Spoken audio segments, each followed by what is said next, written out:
Assalamu alaikum warahmatullah. Muhammad Atinu Muhammad kai magana a cikin kilas ɗinmu na kimiyyar siye da siyarwa wana ya za ka sayar da kowane irin kaya kake siyarwa ga kowaye.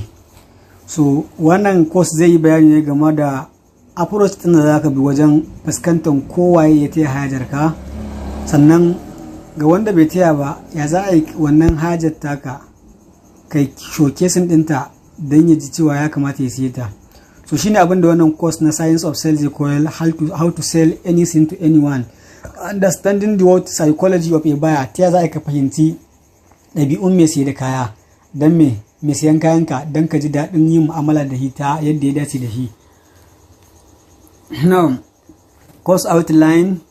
So please, I took my time to write this course. I created this course because na so na fitar da abu mai muhimmanci musamman ga mutane iri na ƙananan 'yan kasuwa da irin ƙalubalen da suke fuskanta game da customers da shauransu. So wannan yana course outline namu: brain chemistry of trust matrix, transactional versus relational selling communications, types of clients like customers, then 5 reasons why people buy. Yes. Now, the brain chemistry of trust. What is trust? Trust is how people feel about someone's ability to be honest, authentic and genuine.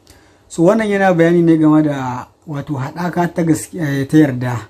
Ya za a yi me yarda? Yarda ita ce mutane su ji cewa wani ya zama mai gaskiya, ya zama abin da suke ce authentic and genuine, ma'ana ba ɓoye a mai lamarinsa. So wannan shine trust, wannan jin da mutane da su cewa wani mai gaskiya ne. To wannan shine abin da ake ce brain chemistry of trust.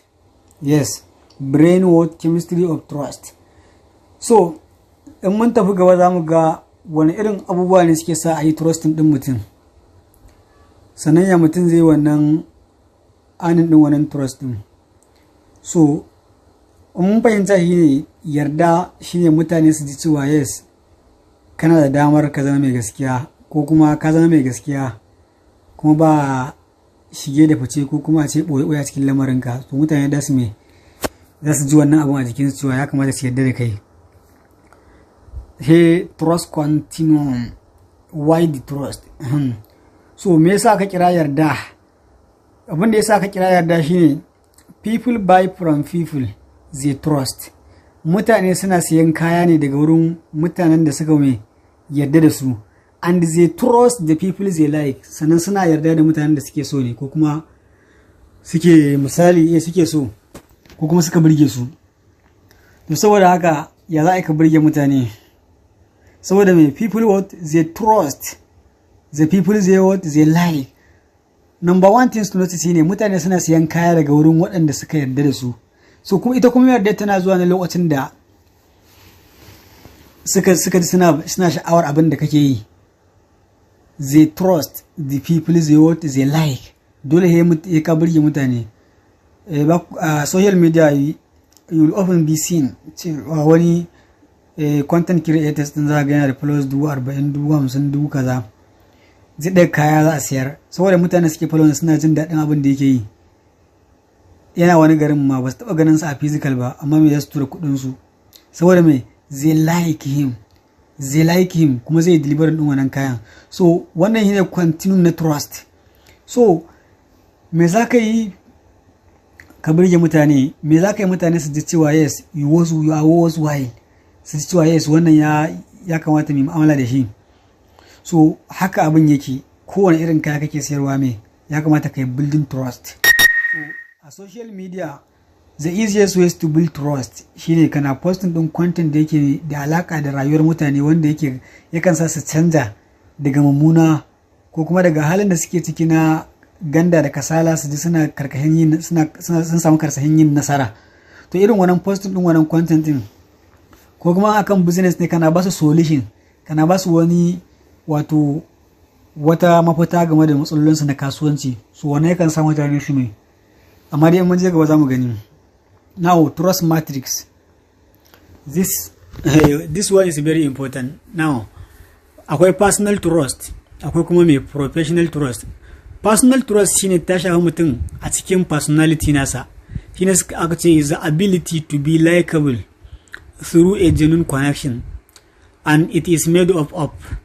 Shine personal trust wata dama ce ta mutane su ji suna son ka ta hanyar mai wani connection, wata haɗaka.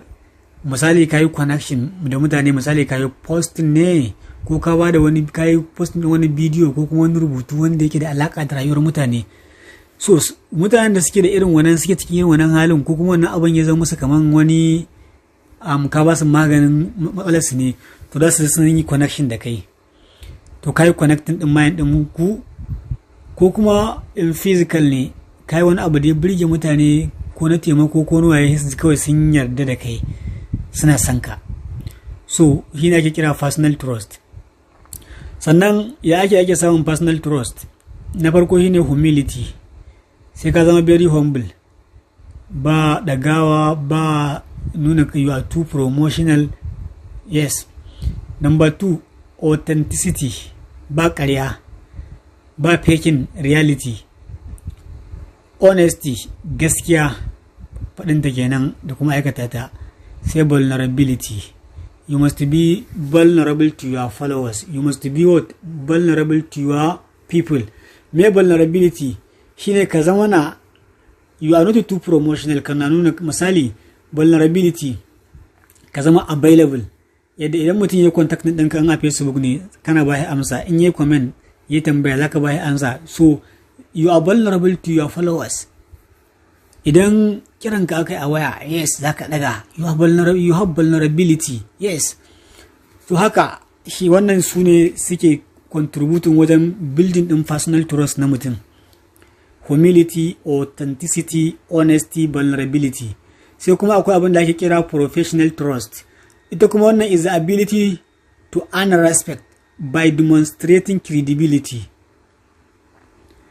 Shi wata dama ce mutum da zai samu wani respect ta hanyar mai gudanar da ko kuma yin wani abu da zai mai nuna credibility nasa, ma'ana ingancinsa da kuma ingancin karatunsa ko ingancin abin da yake yi, cewa ya san me yake yi.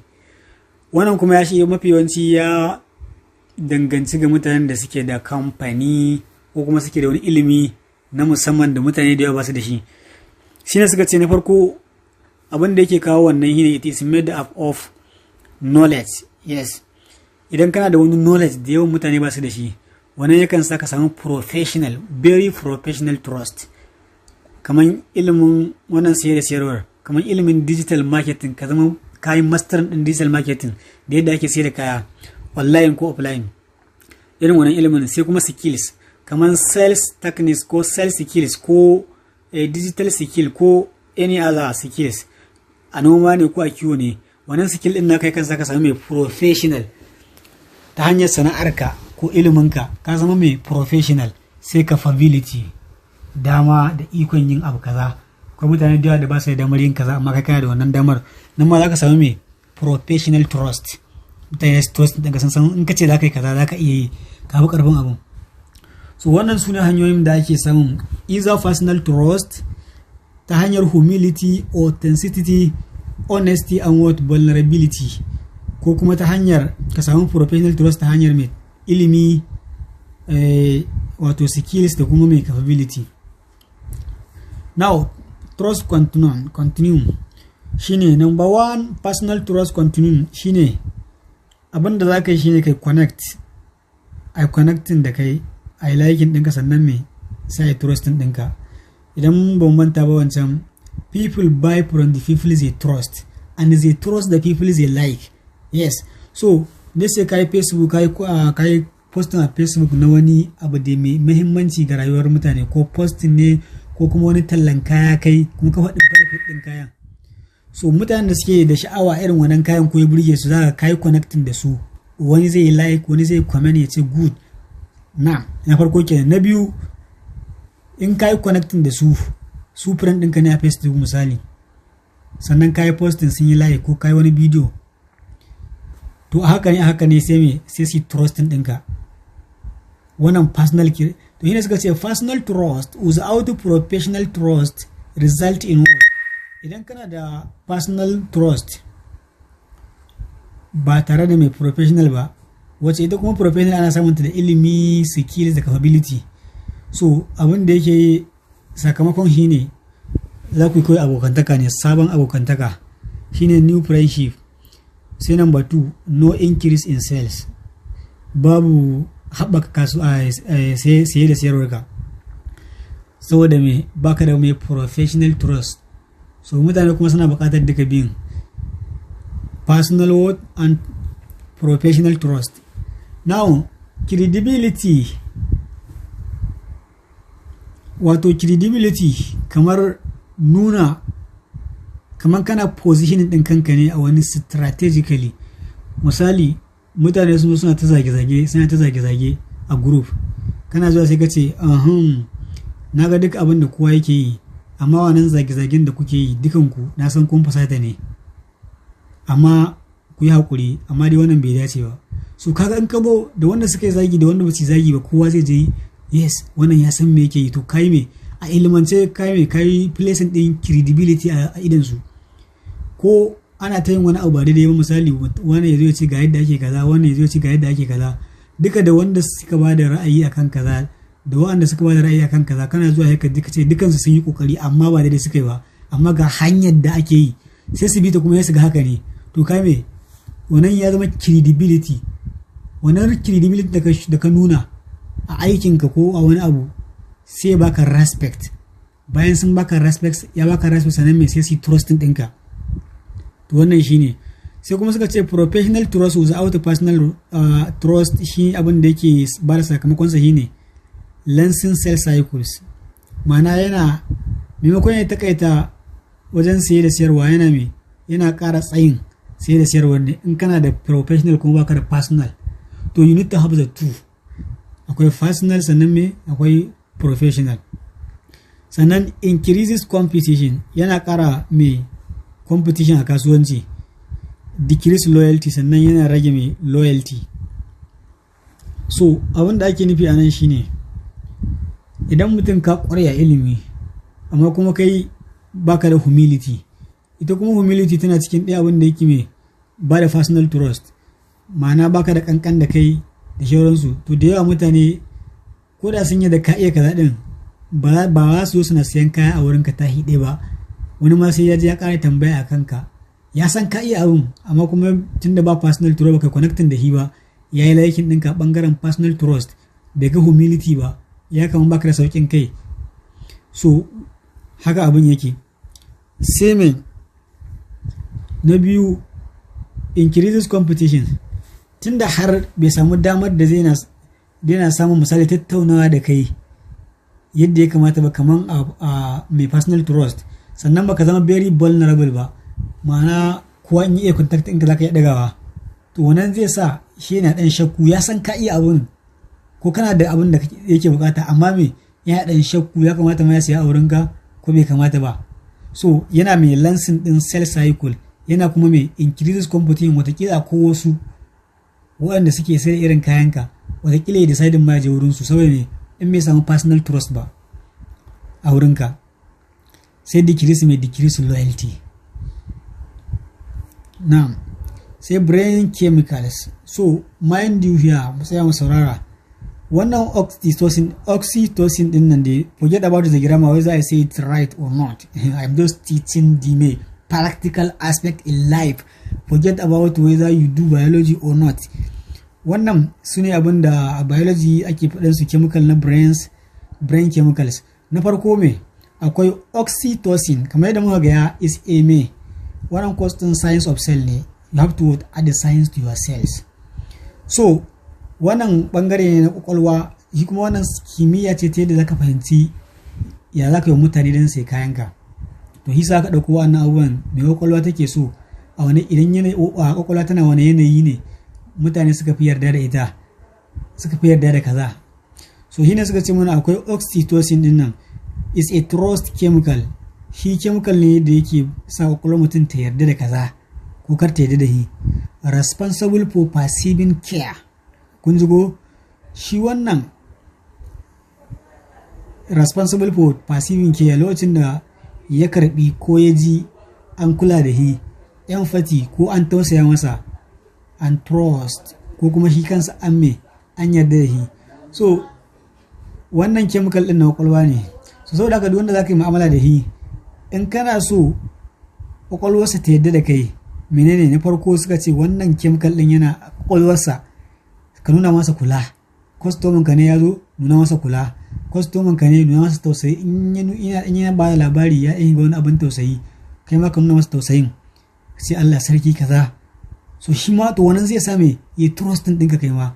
Sannan idan wani abu ya kama na trust na yarda, kar ka nuna masa kai baka yarda da shi ba, ko da ba za ka bayi kaza ba, ya karanta masa wani abu daban.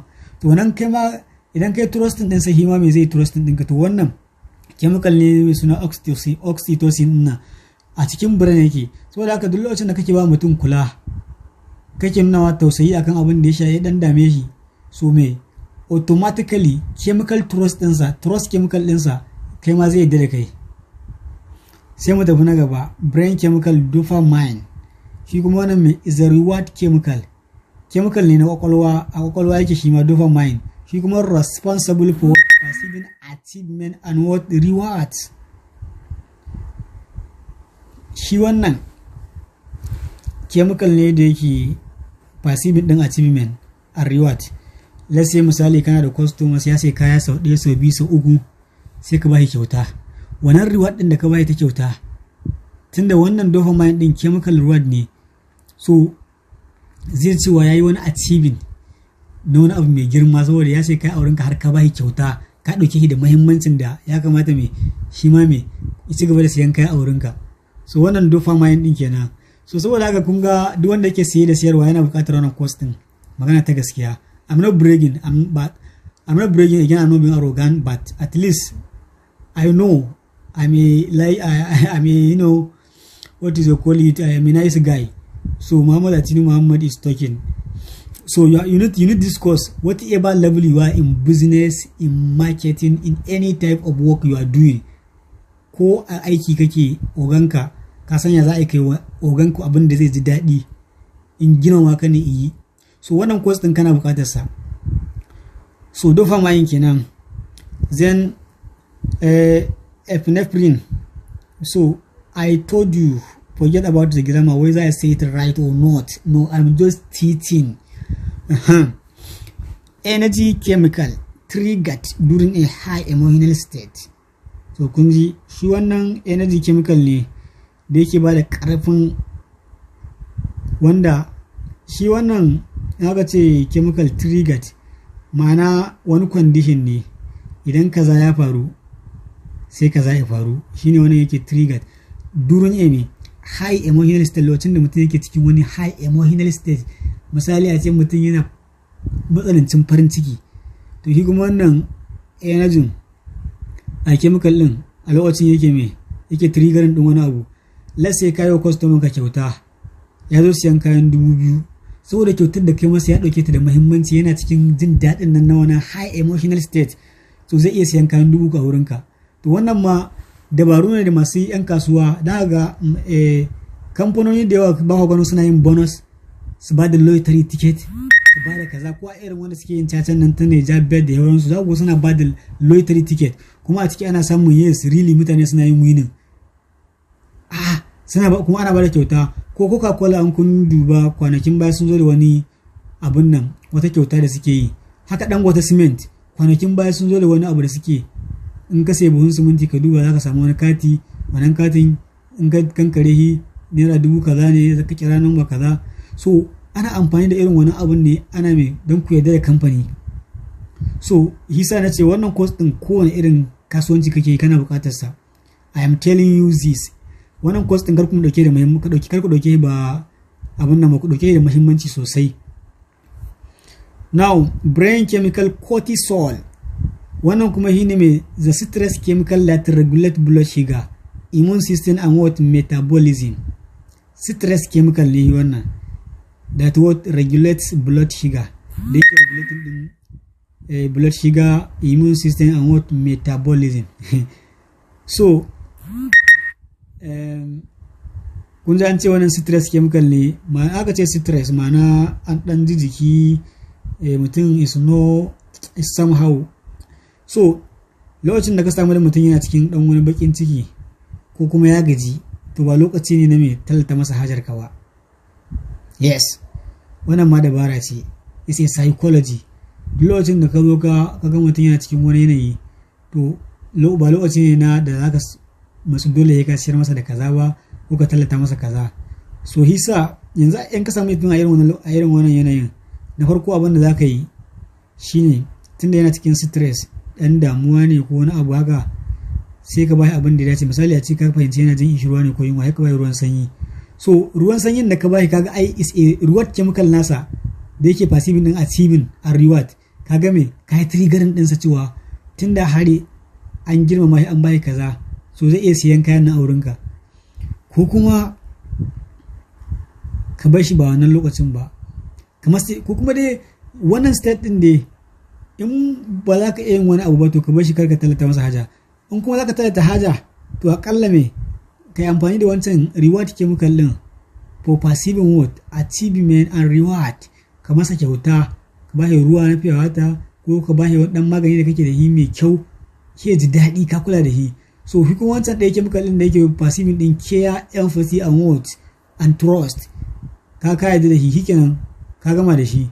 Zai cewa yes, tunda ya zo siyan kayan nan kuma gaji yake, ko da bai siya ma a lokacin, abin daɗin da abin da ka masa yana samun dama zai zo ya siya.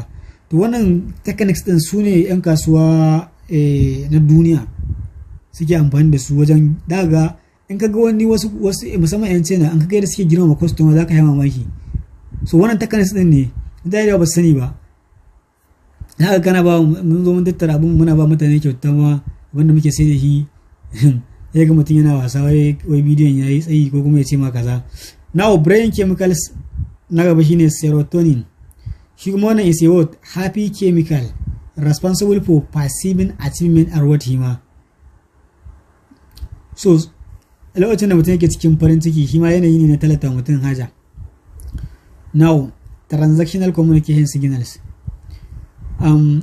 wajen yin chatting da customer ko kuma wanda ya nuna ko audience ce wanda ya nuna na san kayanka, wajen communication da ake yi akwai wanda yakan kai ga customer ya da kai sai kayan ga, ko kuma wanda yake rusawa.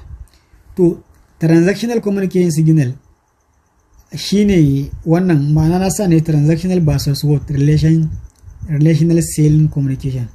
Irin communication da zaka yi da wanda ya nuna interest akan kayanka, akwai transactional akwai kuma mai relation. To kawai dai mu gama wurin gaya muna transactional versus transactional din nan shine abin da customer baya so. In kana yin irin wannan, to yana da wuya kai making sales. Amma relational ma'ana na dangantaka, kana nuna dangantakar ka ga wanda zai sai kayanka, misali gaisuwa, ya kake, ya kaza, wannan zai cewa yes dan uwansa ne kai. Amma in kana nuna transactional ma'ana kana masa maganar kawai kuɗi ne, ya za a yi ya siya ya bada kuɗi, so kana raba tsakaninka ne da shi, saboda me baya kawo result, kamar za ka masa kwace ne. So wannan su ne dabarun da ake bi in za ka yi chatting da mutum kowaye da ya nuna interest akan kayan, ko a WhatsApp ko a Facebook. Na farko irin tambayoyi, assalamu alaikum, barka da kaza, ya za a yi mu taimaka maka, me kake bukata daga wurin mu, da fatan kana lafiya kaza. To irin wannan transaction din shine yake kawo. Amma kaga mutum kana masa magana, yawa yaushe za ka kawo kudin kayan nan, kana ƙara nisan ta kanka ne da zai sai kayan ka, saboda gani zai cutar sa za ka kai ku gudu. Amma relational kana nuna dangantakar ka tsakaninka da shi. So haka ake yi. Yana suka ce wannan shine transactional communication signals. Number 1, baya doesn't matter. Ma'ana kai baka damu da wannan mai siyan kayan naka ba, kawai kai abin da kake so mai tura kuɗi kai sai kayan ka. Sannan wanda yake irin wannan transactional communication signal din, shine za ka ga shi kawai burinsa mai only interested in making sale, kawai sales din yake so yayi, kawai sales din kawai ya siyar. to haka ake yi ba. Akwai wanda an kai relationship da shi ko bai siya ba shi kadai sai kawo mutum goma su siya a hankali a hankali. To saboda haka kullum ka tashi chatting ɗinka da mutane ya zama mai relational ne. Sannan make idle chit chat, kana yin shashanci, ma'ana wato abin da yake nufi chatting na yayanci irin wanda kake da abokananku na sharholiya. Kawai kaga mutum kana da WhatsApp number sa ya taɓa ma magana yana son kaza ko a Facebook, kawai in ka tayi kai wani abu ko na dariya ko wanda kaza, to wannan ma yana nuna cewa kana yin transactional chit chat ne, transactional communication signal. Amma wanda yake ba transactional ba ne kai making din, in zaka tura masa sako ne ka tura sako da yake da alaka da muhimmanci a rayuwarsa. So haka ake yin chatting da customer ko audience din da ya ma magana yana son kayanka. Sannan ask leading questions. Ask what leading question din da zaka na yau customer ko wanda yake son ya sai kayanka, ba question ne zaka tambaye su da yake direct da wame kawai kana so ne ka sai da kayan ba. A'a, tambayoyi zaka na masa wanda yake da alaka da matsalarsa, za ka warware matsalarsa game da kayan da zai siya a wurinka, ko magani ne ko ma menene. Sai follow a closing sales funnels. Follow a closing sales funnel, gaggawar yin misali, gaggawar kana so kawai nan abin ya afku, ma'ana sale din ya afku. In kana nuna gaggawa to customer zai ji kawai a hakura kawai tunda har kana kana gaggawa. Sannan masu irin wannan communication din suna sell what they have to offer. Yes, kawai kai yanzu kana da kaya ne kawai suka ci ka siyar, baka duba. To shi dan adam yakan so ya ji me kake yi, me yasa kake yi wani abu. Ba kawai kana da kayan sayarwa bane kawai zai yadda wai ka zo ka sayar masa. A'a, zai ji me amfanin wani abu, me dalilin da yasa kake sayarwa. Shine dalilin, misali kana so ka salwa matsalar mutane ne, ko ta lafiya ko ta transport ko kaza. So in ya ji me yasa kake yi sai ga to yana da matsalar tafiya, yana da matsalar lafiya. Yes, tunda yana da matsalar lafiya kai kuma solve case na lafiya kake yi, zai tuntube ka ya tsaye. So saboda haka kar kana yin abin kaman kana so ne kawai ka sayar da abin da yake hannunka kawai ka rabu da shi. No, ba ka ake ba. Now ga na biyun kuma relational communication signal, wanda shi ake so kana yi ne. Na farko kai mai trusting buyer and seller relationship. Za ka na yin magana kana chatting da customer ka wacce za ta trusting buyer, ka yarda da shi, ka yarda da wannan relationship tsakaninku da kai da mai siyan kayanka. Za ka na yin communication ne wanda zai yarda da kai cewa kai aboki ne, kai kaza ne.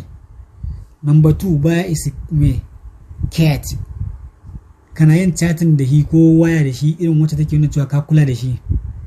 His relationship is the most important. Wanda yake relation communication signal yana ɗaukar wannan dangantakar tasu da muhimmanci ne, ba kawai ka zo ka ma magana kawai ka nuna cewa kawai kana so ne sai kayan ka yanzu ba. No, you cannot make sell like this, you have to change. Number 2, discussion attitude. Shine ya zama kana ɗabi'a ta tattauna abubuwa.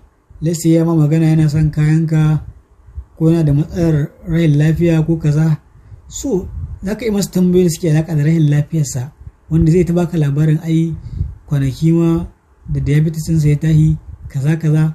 To kai kuma in ka tahi wa nan bayanan da yake gaya shine za ka iya packaging ɗin maganin ka. Yes, ka san maganin yana aiki, to shikenan, to sai ka gaya masa benefit ɗin maganin ɗin. Wannan maganin bayan ya yi warkar ma da kaza ma zai warkar ma da kaza, kuma duk lokacin da ka shirya muna fatan Allah ya baka lafiya, amma an ka shirya kawai wannan magani za mu amara yin kaza. So ka yawa discussion attitudes. Then get to know the buyer. Kakan yi bincike ko irin tambayoyin da za su sa ka fahimci ka san ina ma wannan mutumin yake wanda yake so ya sai kayanka. Ba kawai kana ka da mutum Allah ya kana so ya sai kayanka ba kuma wali bai san ka ba. No, get to know him.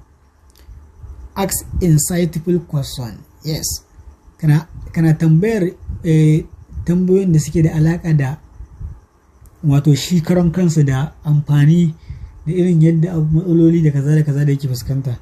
Sai follow a model. Suna bin hanya ta wajen yin recruiting din siyarwa, but show empathy shine suna nuna tausayi. and then last shine sell what they do, why they do kai, sell why they do. Wancan wanda yake transactional communication signal yana mai sell what they have to offer, kawai yana siyar da abin da yake da shi ne.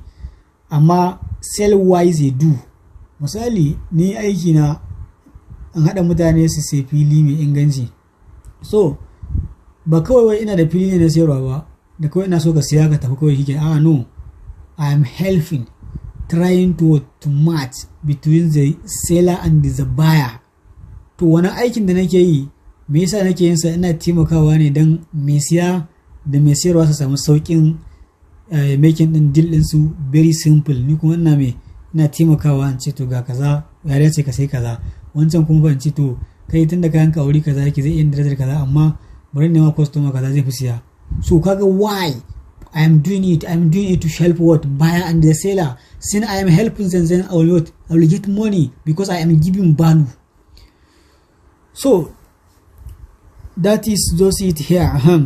Then resistance scenario factor. Dan adam a ɗabi'arsa psychologically mukan ƙi fitar da kuɗi ne. To shine ga abin da ya sa muka ƙi fitar da kuɗi, ga kuma yadda za mu handle ɗin wannan objections ɗin. Duk lokacin da ka zo ka sayar mutum kaya, ka tuna cewa yes, we don't want to buy. Naturally ba ma son mu sai abu, musamman in sai mun ba da kuɗi mai yawa. Then tunaninmu na biyu ne we won't get what we paid for. Duk ɗan adam haka yake, muna tunanin cewa idan mun ba da 100,000 mun sai kaza ba za mu samu balin 100,000 nan ba. To wannan tsoron, wannan abubuwan guda biyu sukan sa mutum ya zama yana da wannan resistance scenario factor. Sai ka ga mutum akwai wanda yana da kuɗin da ya sai kayanka, amma wannan shakkun cewa ba na so na siya, ko kuma ba za mu samu balu, ba za mu samu darajar kuɗin ma cikin wannan kayan ba.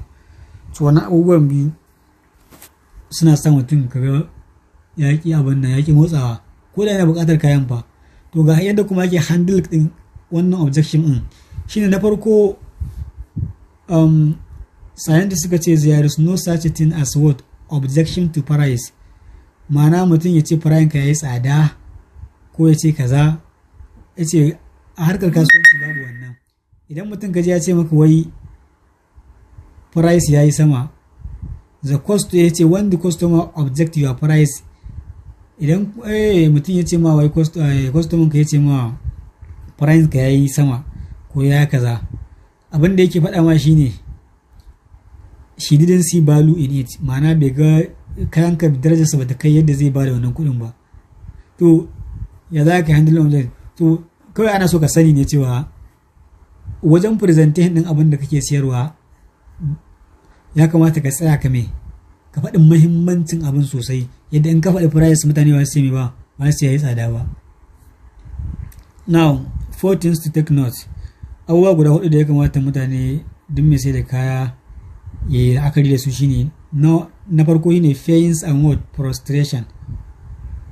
Za ka sayar mutum kaya, yana da matsala ne zai sai kayanka ko yana buƙatar kayan, so ka yi identify ɗin ciwon sa shine mai ya sai wannan kayan dan kaza. Misali yana so ya sai fili, bai da fili, ko kuma yana so zai ƙara, yana so sa zama 2. So yanzu mai pain ɗinsa, ciwon kansa shine mai mallaki wannan filin. So ka tabbatar cewa yana so ya sai fili, so da ya fahimci cewa siyan filin yana da muhimmanci a wurinsa. To na farko kenan ka fahimci haka. Na biyu, fears and its implication. Wataƙila yana da kuɗin, ka fuskanci tsoro yake kare kai kuɗin ko kuma a sace ko kaza yake so ya sai wannan. To kaga za ka ji daɗin talata masa kayanka. Sai na uku, goals and what desires. Ka fuskanci me yake so ya cimma. In ya sai wannan kayan, maybe ije zai yi sai bayan shekaru ya siyar, ko kuma burinsa shine ya gina shago, ya yi ya kasuwanci ko ya bada haya. To ka fahimci cewa yes, yana da interest akan wannan. To za ka iya siya masa fili. Sai aspirations, number 4 kenan. Appeal to your customers' emotions by sending high quality pictures. Yes, za ka yi appealing ɗin customers, emotion ɗin customers ɗinka ne ta hanyar tura quality pictures, videos.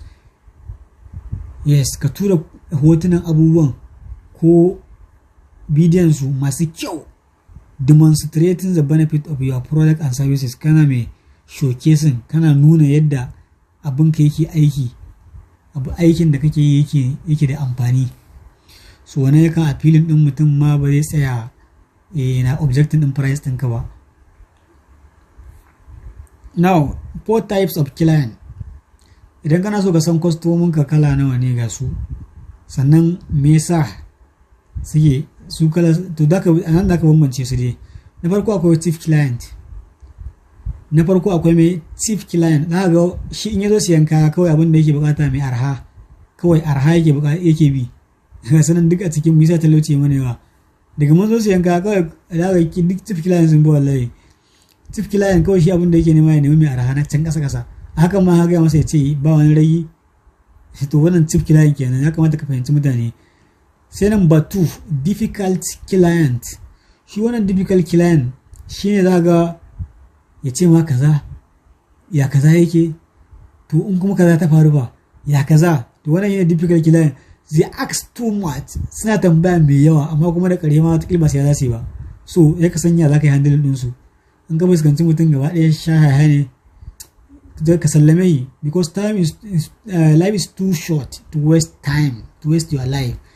So difficult client kenan.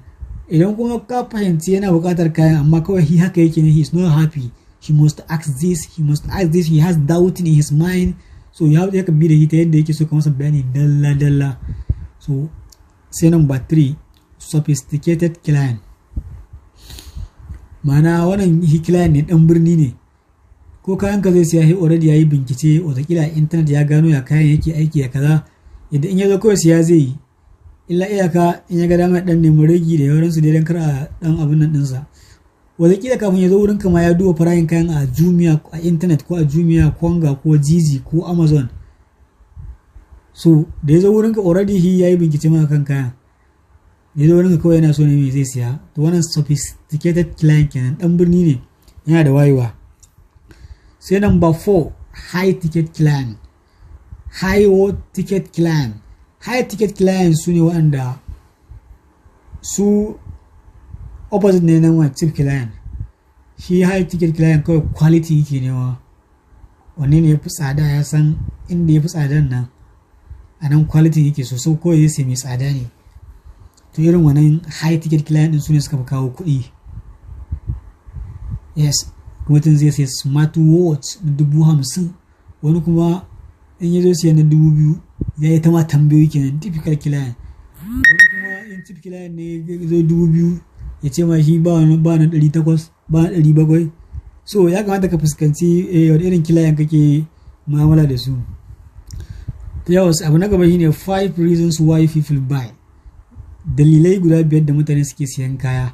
Number 1, people buy based on price. Yes, wasu suna siya ne based on price. Wani zai kawai tun da ya yi arha yanzu an tallata abin nan da 700 yake sai da shi amma yanzu 600 ne, let me buy. 700 yake sai da shi da yanzu ya da 500, let me buy. People buy based on what price.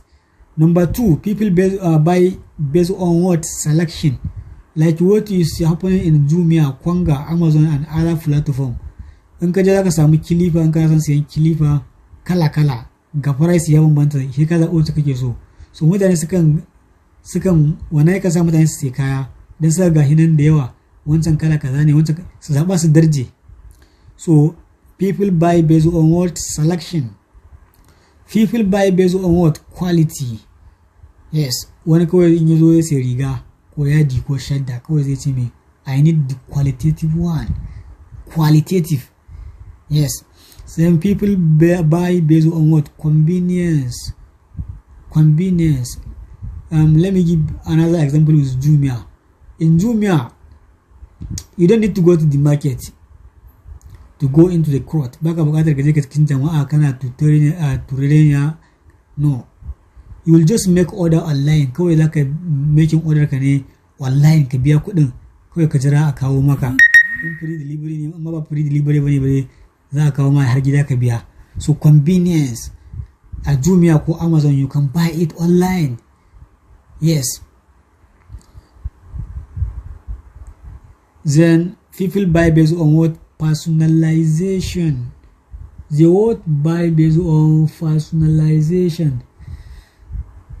One thing's personalized about Jumia, Konga, Gigi, Amazon, Alibaba is that they are specialized and what personalized. Akwai site din zaka kayan su inda ka sai a site din suka siya ka sai kaya zaka they are very what personalized. They have that word personalization. So wannan kenan. Then trust disconnect us. Abin da yake wato raba gaskiya ko yarda da kai shine na farko fear. Idan mutum yana da tsoro a zuciyarsa to yana da wuya me ya trust ɗinka. Akwai irin wannan mutanen za ka komai suka je yi suna da wutun kana cuce su. To irin wannan mutanen abinda za ka yi maka su ɓata wani lokaci ka sallame su. In kuma kana tausayin su sosai kar su je to koya musu ilimi game da yadda ake yin abubuwa. Wannan wasu kannan abun ba haka yake ba, ka daina sa dawotun. In kana sa dawotun cewa wannan abun zai iya zama mara kyau to in ka siya koda da kyau ne za ka mai da shi mara kyau ne da kuma ka zo kana zargin mu. So irin wannan mutanen haka ke handling su. Sai anxiety bakin ciki, sannan mai stress damuwa. To wa'annan abubuwan idan mutum yana cikin damuwa duk yadda kake kai da credibility ka ko humility ina da wuya a trust ɗinka. Hakan yana cikin bakin ciki ko kuma yana da tsoro a zuciyarsa. Sannan how to minimize internal fears. Kai a kanka na mai kasuwanci kana so ka minimize ɗin wannan abubuwan shine number one preparation. Ka ji a ranka cewa ciniki na Allah ne, ka shirya ka yi komai. So saboda haka tunda ka shirya in mutum ya zo in ya siya in bai siya ma kai dai mai shirya kace ka sayar da kaya wani zai zo ya siya. Number two confidence shine ka ji cewa yes kai wancan ya zo bai siya ba, wancan ka ji kana da confidence cewa wani zai siya kuma hakan za ga wani ya zo ya siya. Sai mai communication wajen sadarwa. Wani abubuwan su ne suke minimizing din internal fears. In ka zo za ka communicating da mutum kai communicating very effectively yadda mutum zai ji yes you are professional and you are worthwhile to be related to. Now, how to create a genuine connection. Idan ba manta ba wancan baya genuine connection tsakanin wato personal trust. To in kana so kai create din genuine connection shine ka rubuta my why story. Ma'ana me yasa kake wannan sana'ar taka? Me yasa kake yin wannan aikin da kake yi? Me yasa kake yin kaza ɗinka da kake yi? Sai ka dan create din 90 seconds to 2.5 minutes ko minti biyu daga minti 90 a seconds 90 zuwa bidiyon da zaka ke kira ya kai ko audio ne ko bidiyo ne ya kai dai kamar seconds 90 zuwa minti 2 da rabi. Wannan story saboda haka a wannan story sorry about that kana introducing ɗin kanka creating your what my why story. Misali ka gina kamfaninka ka zo kana ba da labari za ga kamar Alibaba yana ba da labari shi ke cewa abin da ya sa ya kafa Alibaba shine ya fuskanci wajen yin dakon kaya da haɗa mutane da wanda su ɗauka musu kaya yana da mutane wahala, so da ka yi ƙirƙirar Alibaba. So sai shawo gwarmaya. So kaga yanzu ya fuskanci a labarin da ya bayar za ka fuskanci cewa yes ya hango don ya taimaka wa jama'a ne. To irin wannan labarin kai ma a kasuwancinka ko a sana'ar ka irin sane in kana so kaga yanzu wanda zai sai kaya Alibaba ya ji cewa mai kamfanin ya yi haka ne don ya taimaka wa masu siya da masu siyarwa. So you see, so my why story kenan. So yes, people don't buy what you do, they buy why you do. Kunji, they buy why you do. Ba idan da Alibaba ya ce kawai ya je yana buƙatar samun kuɗi ne ya ce bari ya create din wannan kamfani, ko kuma misali a ce Dangote in ya zo da buy ya zo ya faɗi wannan why my story ya ce ai kawai ya je yana son kuɗi ne kawai dole ya samu kuɗi yake. To da yawa mutane ba su kayansa ba da yawa ko mai sun fuskanci a manufarsa shine mai kwace musu kuɗi su sai kayansa. So amma in ya zo ya ce yes ya fuskanci a Najeriya ana yin gine-gine ana yin kaza sai ga to wace hanya zai biya taimakawa 'yan ƙasa su sai kayansa ai su solve matsalar su ta gini saboda haka sai yi tunanin kirkiro wannan ma'aikata ta siminti da sauransu. To kaga in ka ji abin kai kanka zaka ji very interesting, okay, very good. To haka abin yake. Now, how to create a genuine connection second. Na biyu kenan, discuss the issue, consultative qualifying kenan. Na farko, da abin da kake so ka solve matsalarsa, kai creating din genuine connection da mutane. Let's say ka samu masu sikila, zaka sayar musu maganin sikila. Na farko, ka tabbatar da cewa suna da sikila. Na biyu, suna cikin damuwa. So abu da za ka yi ne mai tunda ka tabbatar ka ga akwai mai ake abin da ke cewa consultative word qualifying, ka tabbatar da suna da wani matsalar, sai ka yi amfani da mai suka ce 4 eyes. Number 1 shine uncover the issue, ka gano matsalar me ya kosin din su wannan sikilar.